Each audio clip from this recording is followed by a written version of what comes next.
Huge apologies for the delay. We're not very technical savvy, us midwives and support workers, so with a little bit of help, I think we're now on the right page. Yay! We've just done our rehearsal on a completely different page and completely wrong. So hopefully there's lots of you watching us, and you'll have some questions for us. So yes, we're open today, Wantage, as a birthing unit again, so we can welcome all these beautiful mothers and their babies to come and have their babies here with us in Wantage. So we're just going to do a quick chat now because time is running out, as you know. And we're just going to give you another quick tour of the unit and show you what's been going on with us and what to expect when you come into labour. So as the picture actually says, this must be lovely safe stuff for you. So here, if you're planning on having your baby here with us at Wantage, we would encourage women kind of more normal hours, 8 till 4, inclusive of weekends, to call us here if you're in labour. On our number at Wantage Maternity Unit. If it's out of those hours, kind of after 4 p.m. in the evening and before 8 a.m. in the morning, to call Wallingford Maternity Unit. What then happens is Wallingford are our central unit, and they have a list of the on-call midwives, and they make contact with the on-call, who then will make contact with you and will hopefully meet you here and welcome you into our unit and do an assessment and do a labour assessment. And if you come in labour, then we will assess you down in our, is now named as our Venus room. Venus room. Just down here, so come on down.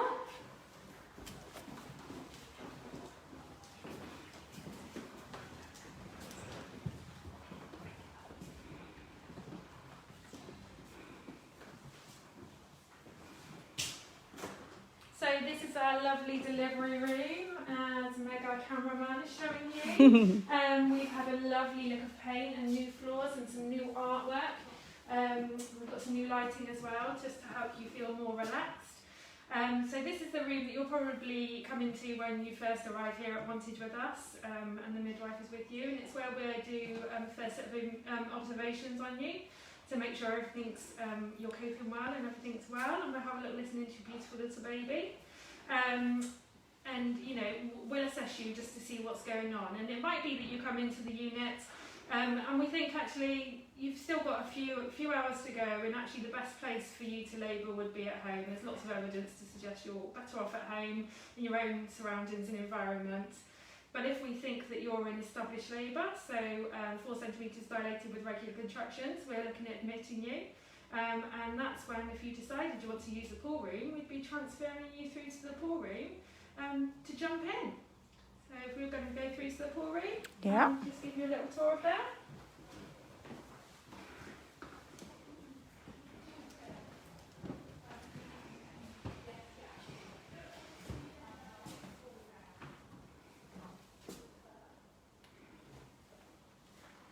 Great. So this is our pool room.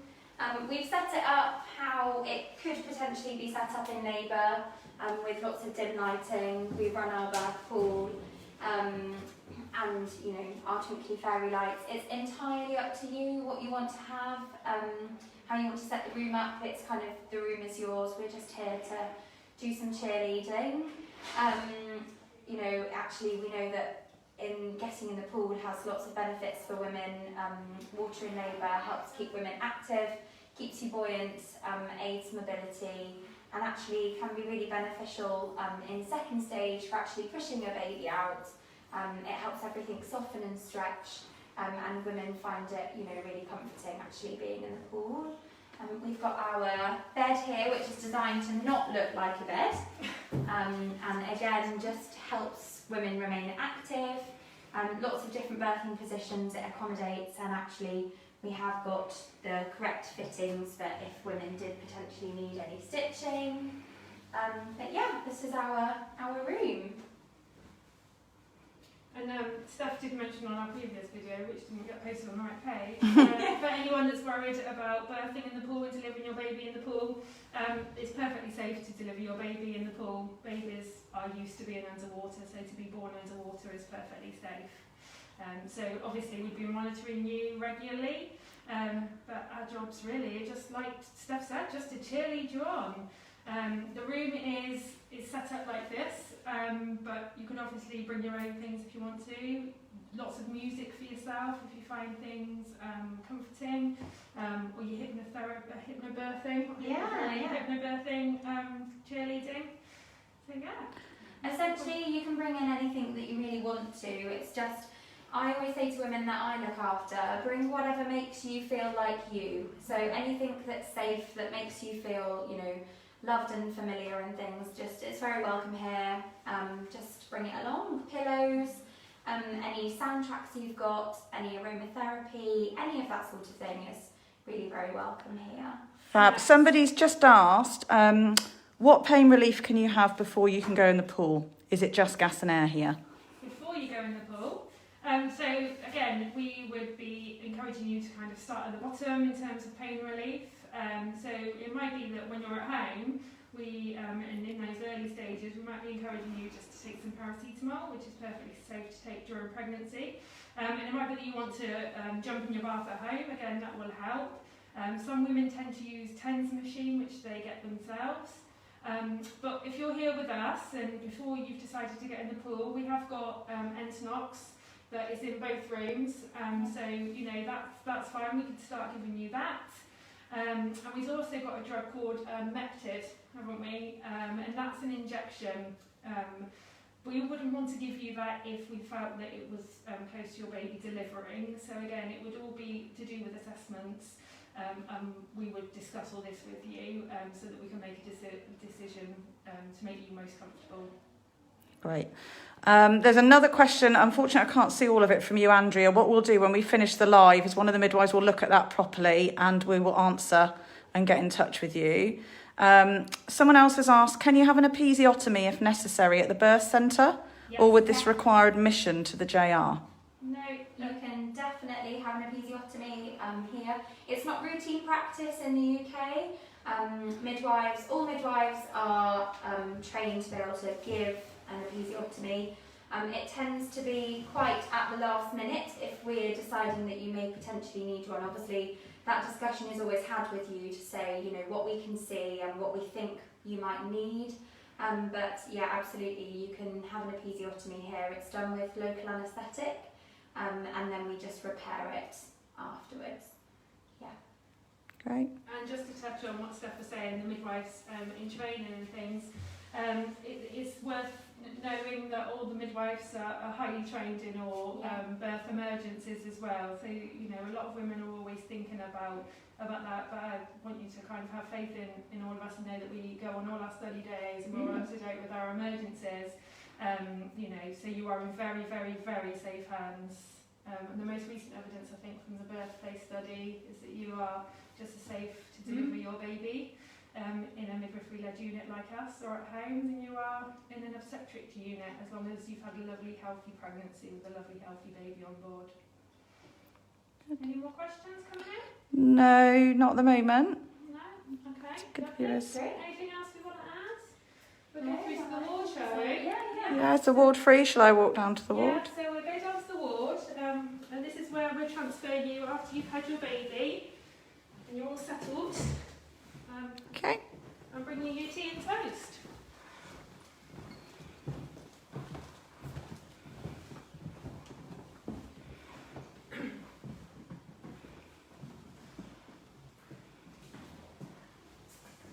So again, lovely artwork on the walls, nice big room for you and your partner and baby to just kind of relax into really and get used to your baby and to bond with your baby.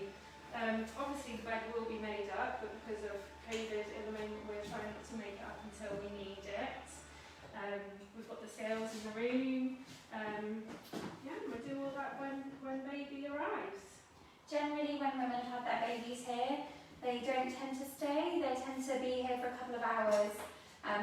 Before we, send women home, we just advise that women are comfortable with being able to feed their baby. They feel like they're on top of good pain relief, and that they feel all right on their legs, and that they've been able to have a normal wee, and it's felt like a normal wee. And then women are absolutely, great to go home. And then we will come and see you the next day at home, and that's when we continue on your postnatal care, and we've discharged you.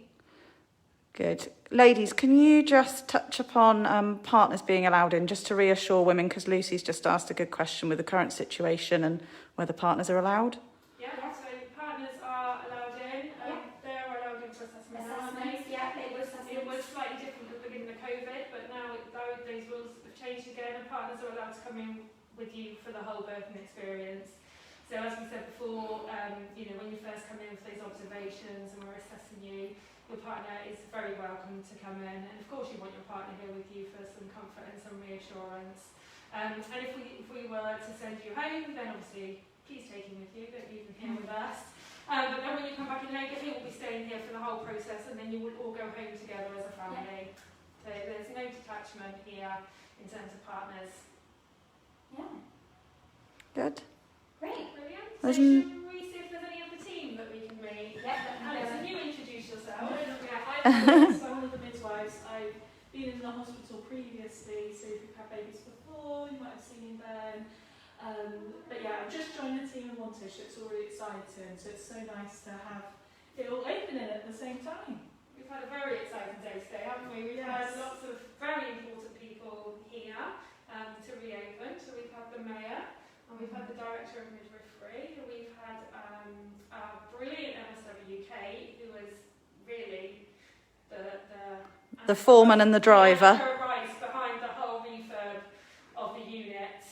So yeah, it's been very exciting. So you may see lots of posts on Facebook from different people, just to try and publicise this a little bit. So tell everybody that we are now officially open for births again, and we look forward to welcoming your babies. Just while we wait, Lee's just asking, if you choose a midwife-led centre, and then you struggle or have any complications and need further pain relief, can you be transferred to the JR from the MLU? Yes, absolutely. Absolutely. So, as I touched upon earlier, the observations, we're checking on you and we're checking on baby regularly to make sure both of you are coping with the labour.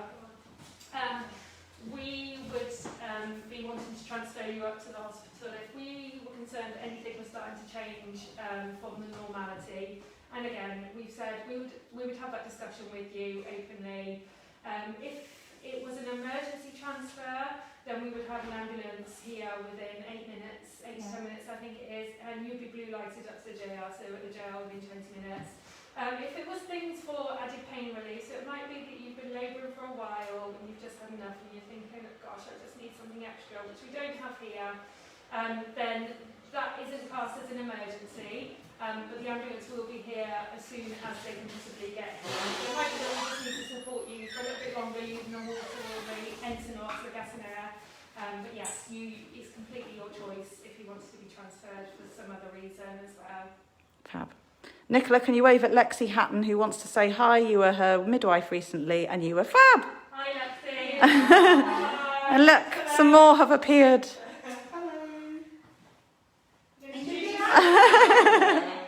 So my name is Mami Bedua Saki, previously known as Rita Curry. A lot of you might have known me as Rita Curry, and I go by Mami Bedua Saki. So many of you may have heard my voice on the phone. Due to COVID, I'm not patient facing, but I'm doing a lot of telephone bookings. So what that means is your first appointment, it could be me at the end of the telephone, taking all your booking history and then passing that information on to your lead midwife, who will then contact you and will see you through the pregnancy. So I will be speaking to you on the phone, but Thank you, Mami. Thank you. I'm Sam. I'm one of the new midwives that has joined the Vale community team, but you might see me in delivery suite as well because I rotate that every 4 weeks. Lovely. Thank you, Sam. And there are a few others in the background that are just busy, unfortunately, so I haven't got the time to come and say hello, but I'm sure you're going to meet them, when you come in to have your baby, or postnatally when you come up for your baby checks and your postnatal checks. So I think that's probably just about us, really. Yeah. We just wanted to share our really exciting news with you that we are now reopen, and we cannot wait to have our first baby here. Hooray! So if there's no other questions, then... No, not at the moment. We've had lots of thumbs up and love hearts, so. Great. Thank you, everyone. Thank you very much. Well done, guys.